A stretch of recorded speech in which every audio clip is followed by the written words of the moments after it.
forward with our last panel, which is to be moderated by Bettina Prato, the lead policy and technical advisor for IFAD.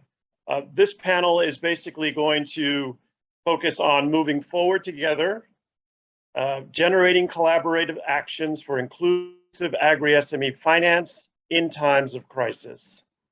So again, very happy to present Bettina. Over to you, Bettina. Thank you, Frank. So I see that although we're not supposed to have a break anymore, Songbae is suggesting everybody to stand up and stretch their arms. And he's just modeling that. So please feel free to do the same, you know, if you've been sitting for a long time. So thank you. Yes, very pleased to be back with the Safin family, you, Frank, Michael, Emily, and the whole team for this very important event. I remember that when COVID struck a couple of years ago, we were wondering where is the focus on SMEs and how they're being affected by the pandemic. Where is the conversation on finance for SMEs in the agri-food space right now in the context of the analysis of the impact of the pandemic? And it wasn't anywhere in a structured way, and Safin really played a very important role in focusing in on this conversation. And I think we are seeing a little bit of that today as well, as we see a lot of focus on the impact of the current crisis of prices in particular, but also of disruptions to some established agriculture, food, fertilizer supply chains. A lot of focus on impact in terms of food security, of poverty, also of farmers, but not so much on small and medium enterprises, you know, upstream and downstream in food supply chains. So I think this is a really important conversation. For this final segment, I will have the pleasure of speaking to Ian Randall. Great to see you, Ian. Songbae, if you've now come back re-energized from your stretch. Again, it's a pleasure to be with you here and to reconnect. Liliana from IFC.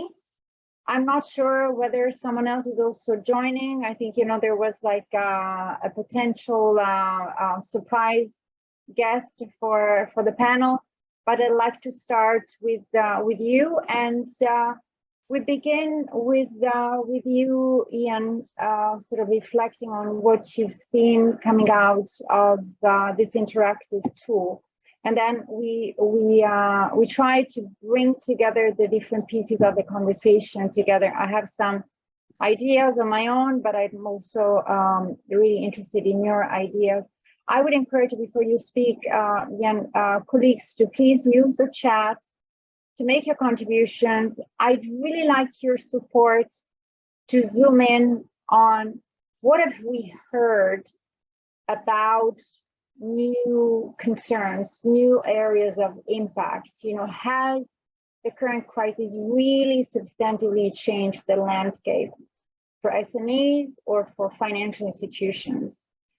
Number two, I'd like to hear, do we actually know what we need to know to make informed decisions, to course correct the questions that you asked, Songbae? Should we do this? Should we do that? Do we have the data? Do we have the information we need about SMEs and SME finance? Is there a knowledge gap somewhere?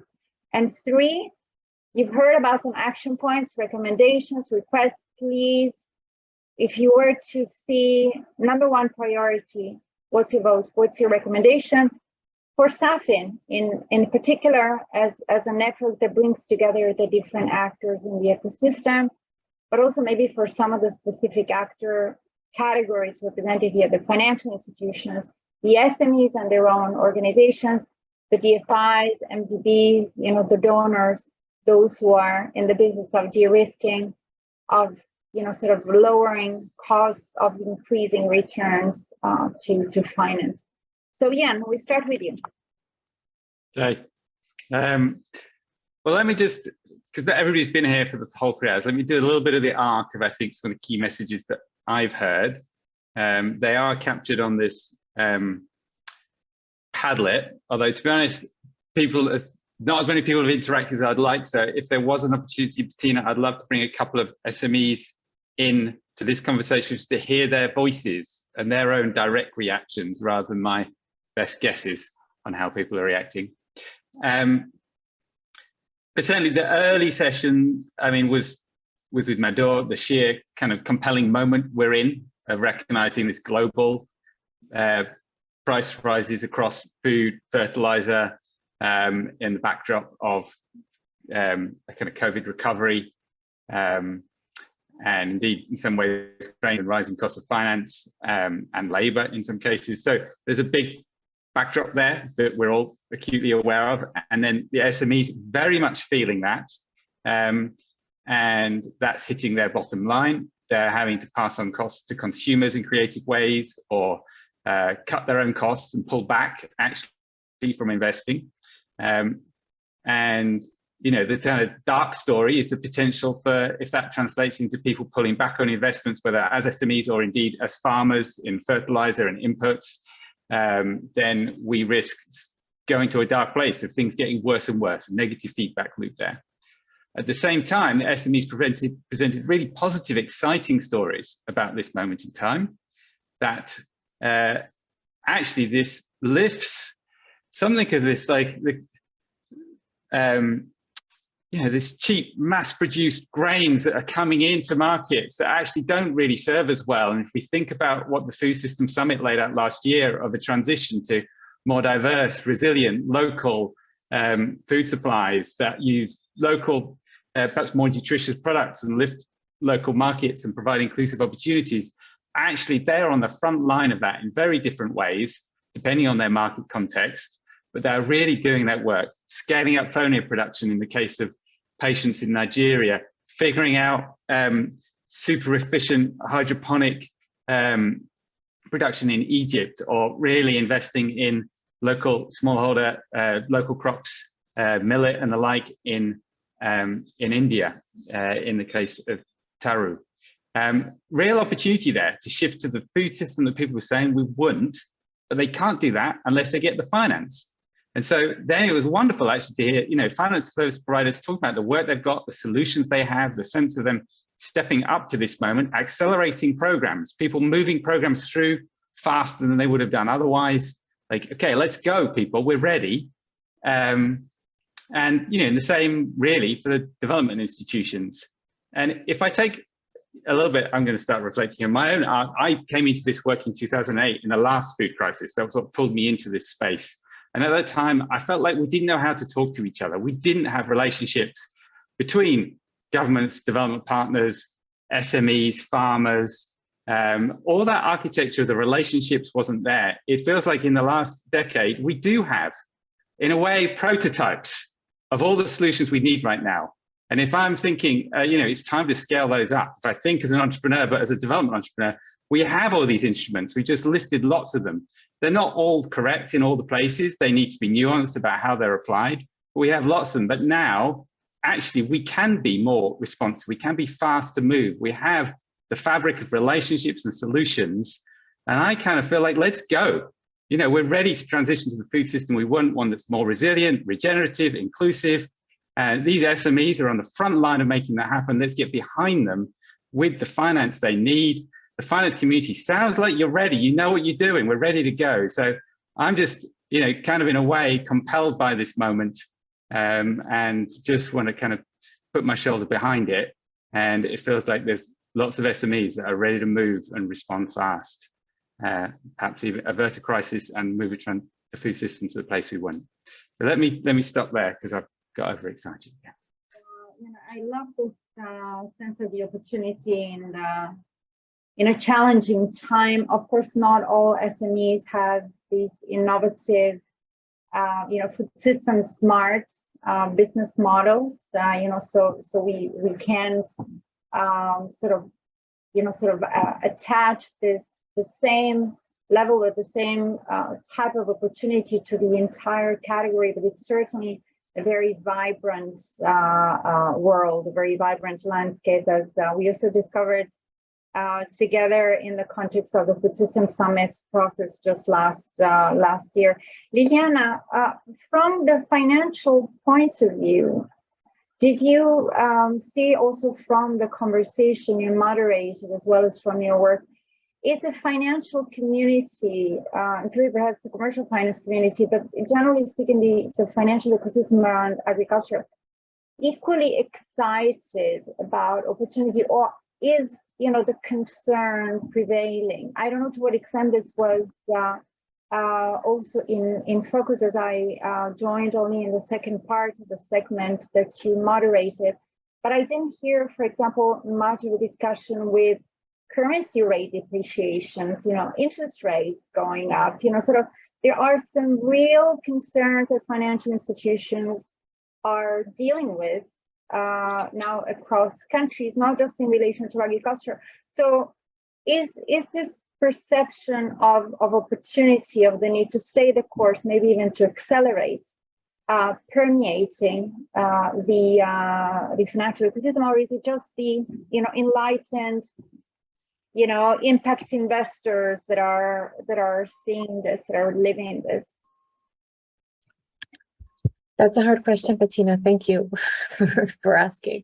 So let's see. I mean, it's hard to generalize, based on the panel with 3 players who were very different. And I thought that was very an eye-opener, because we had an agri-fintech that started operations during COVID and really saw that opportunity. And I think we're going to see a lot more fintech growing during these turbulent times.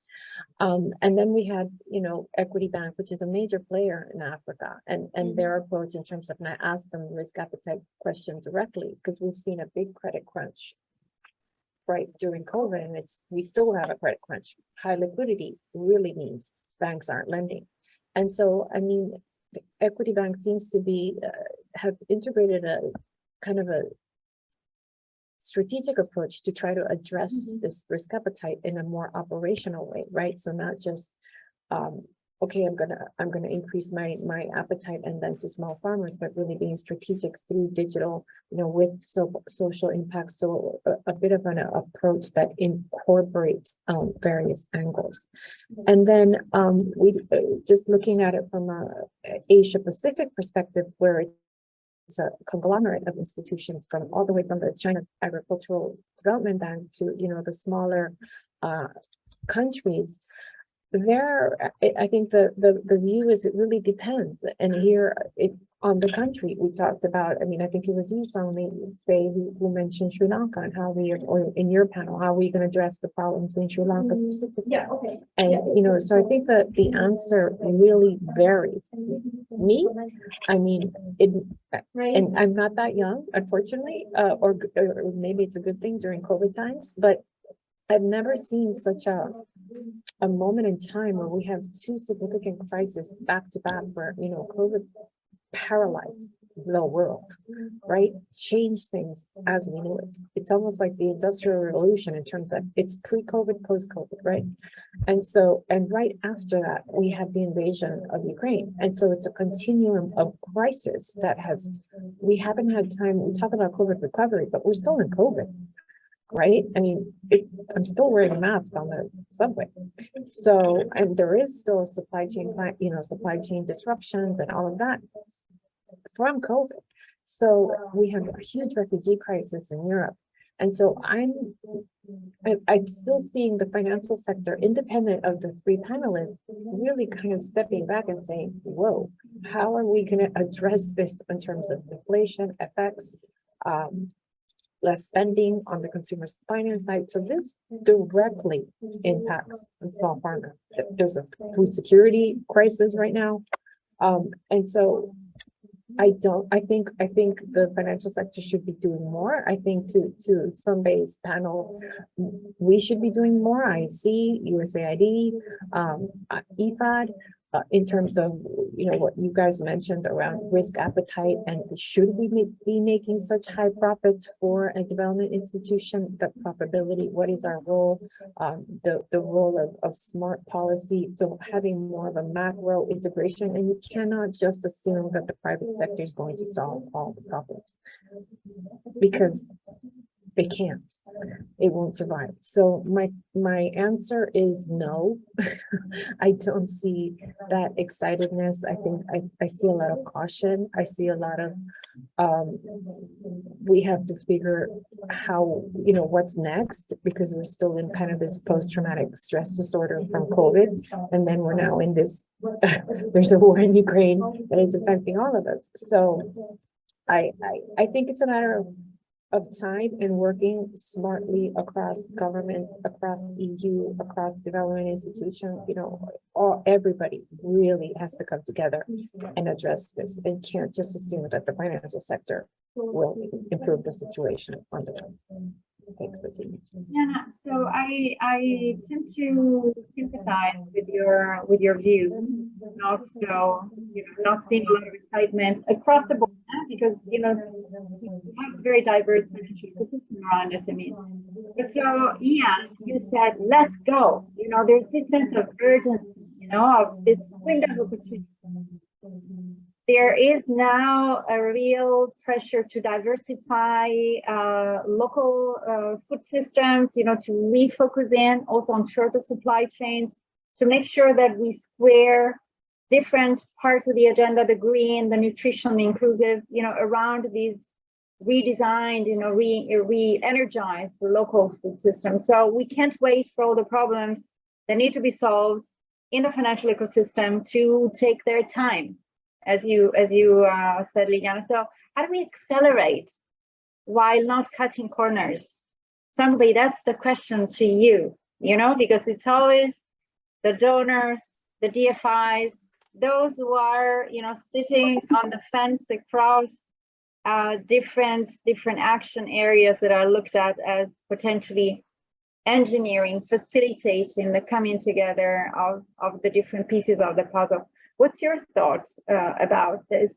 How do we actually use this opportunity? Don't miss the opportunity while acknowledging that many of the problems in the complexity of the financial ecosystem around small enterprises, around food, are still with us.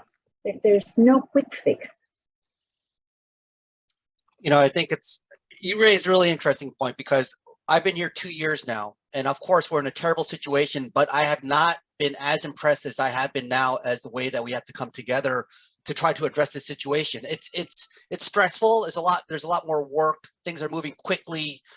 But this is the first time I've been able to see the resources that USAID can bring to bear. And that's coming from, just the expertise from my colleagues. I think this question that Leonard brought up, or you just asked about data, and Leonard brought up about fertilizer, and having these really deep discussions. I don't know a lot about it. I have to get up to speed quickly, but being really comfortable that I have colleagues that have been working on this stuff for years, and now their time to shine. I don't know how to say it.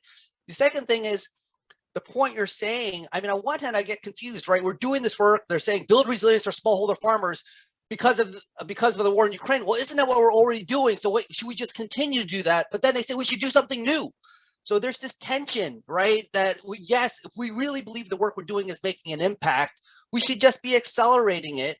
But I do think, in this situation, that there are things that we did not focus on, I did not focus on, and others, as an agency, we didn't focus on, that are getting so much more attention specifically because of the war in Ukraine. And I'll come back. For me, it's been fertilizer.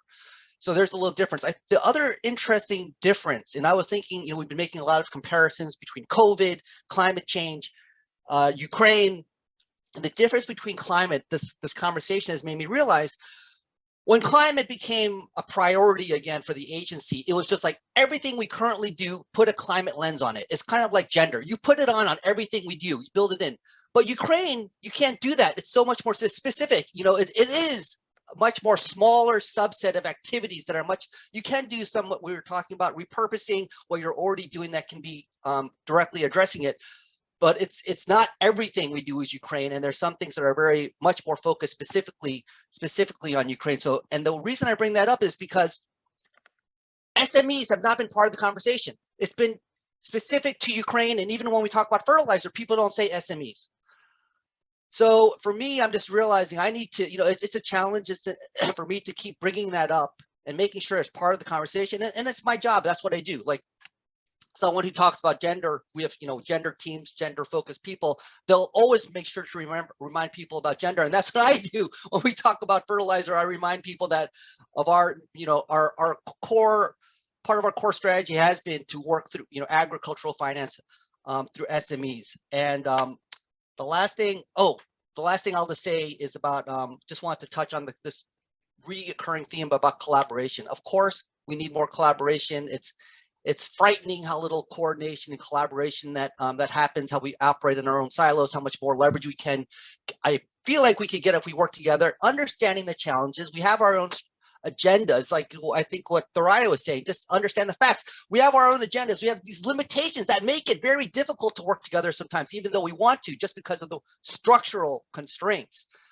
And the other fact is, I do not want more calls. I mean, I'm saying I want to collaborate more, but I do not want more phone calls or more video calls. So how do you balance those two things together? One example I'll just throw out there, and also just as an excuse to always bring up one of my favorite programs, is Selling Africa. That is our flagship activity for lending to agricultural SMEs based in Africa in 4 countries. But one beautiful thing about that, not just that does it work with local banks to encourage them to lend to agricultural SMEs, that's where I meet other donors.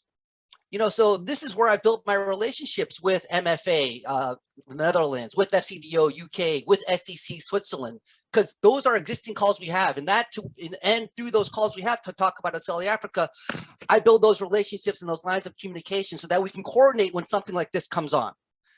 And the very last thing I'll say is the other great organization for doing that is SAFIN, which USAID supports. And I want to say I love Frank, but I'm so glad they were able to bring you back, Bettina.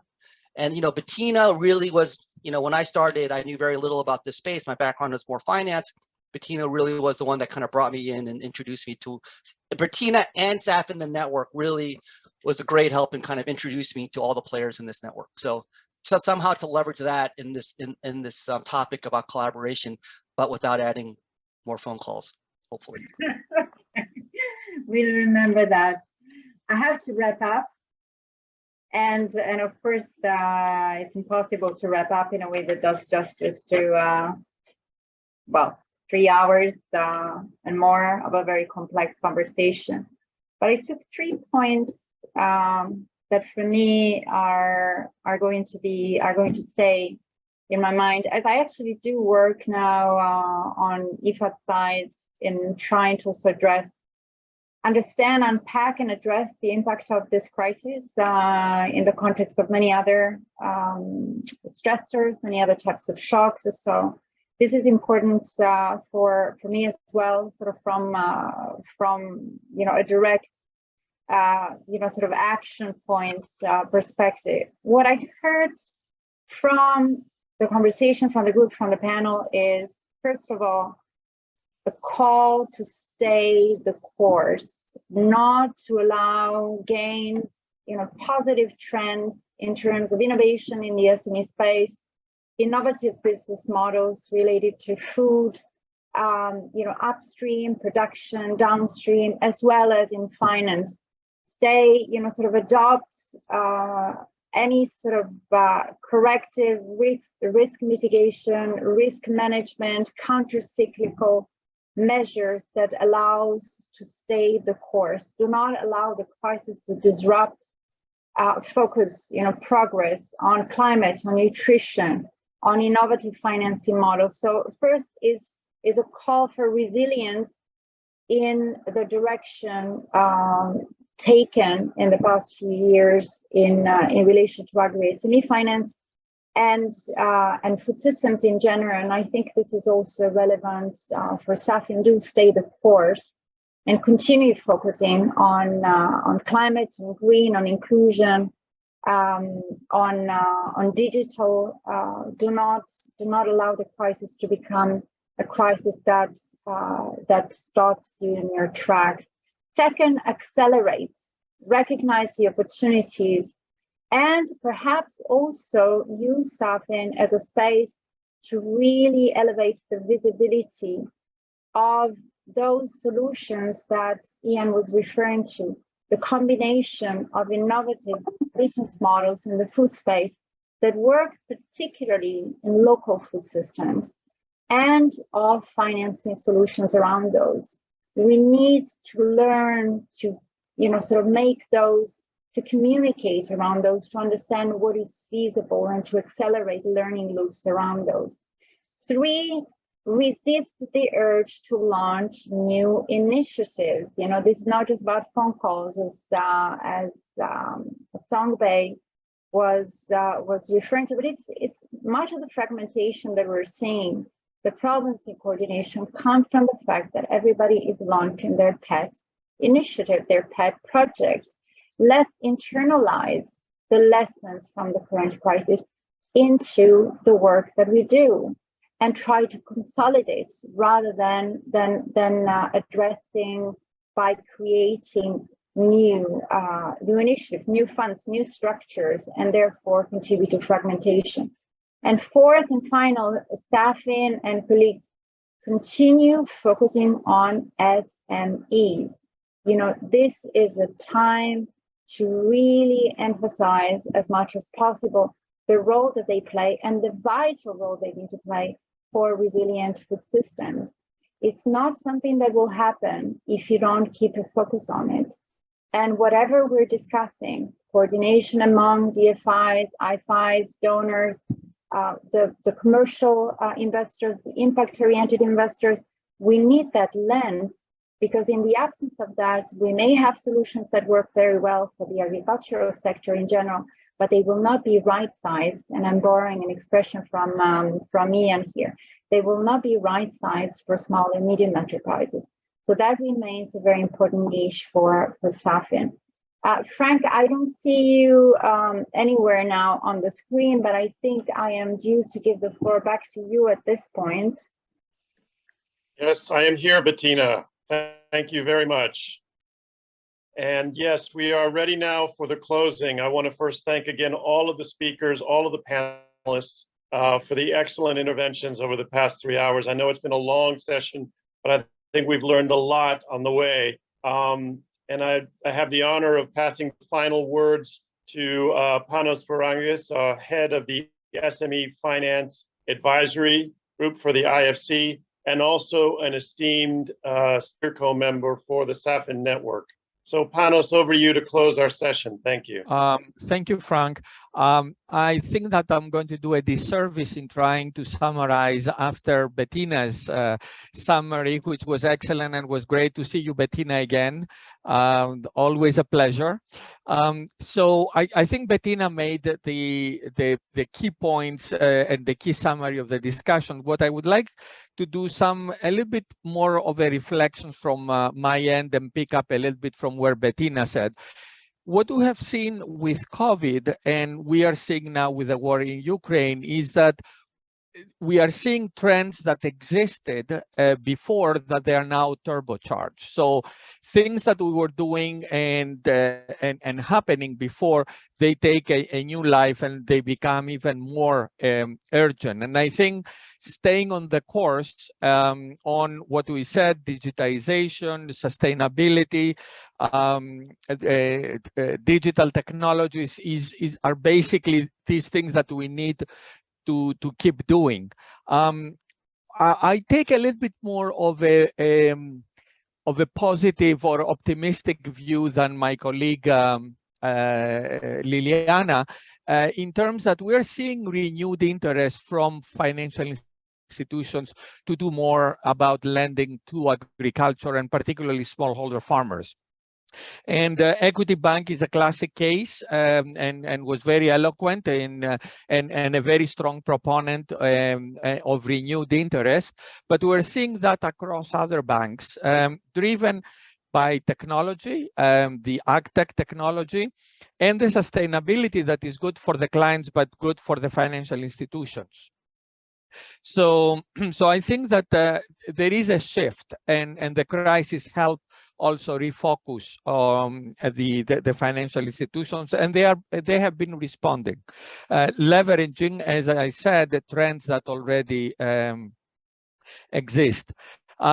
What I think from my side, we did not do a lot, and always we tend to focus discussions around access to finance on smallholder farmers.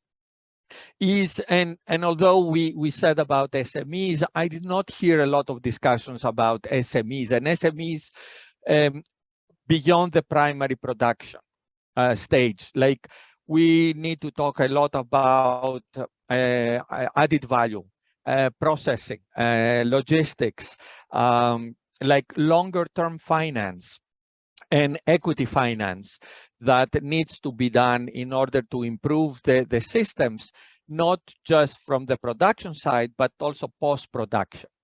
I think that that's a key necessity that I see, and where we need to think also beyond the traditional sources of finance, and what other solutions we can bring from capital markets, because we will need not just short-term debt finance, working capital, but also we need longer-term finance for assets and also equity. Because you can take so much debt without equity, you will hit a limit. So that's my closing remarks. And it was great discussion, and I think to be had more. Thank you. Thanks to all. With that, we sign off. And again, have a great rest of the day to everyone, and we'll be in contact soon with everyone. Thank you. Thank you.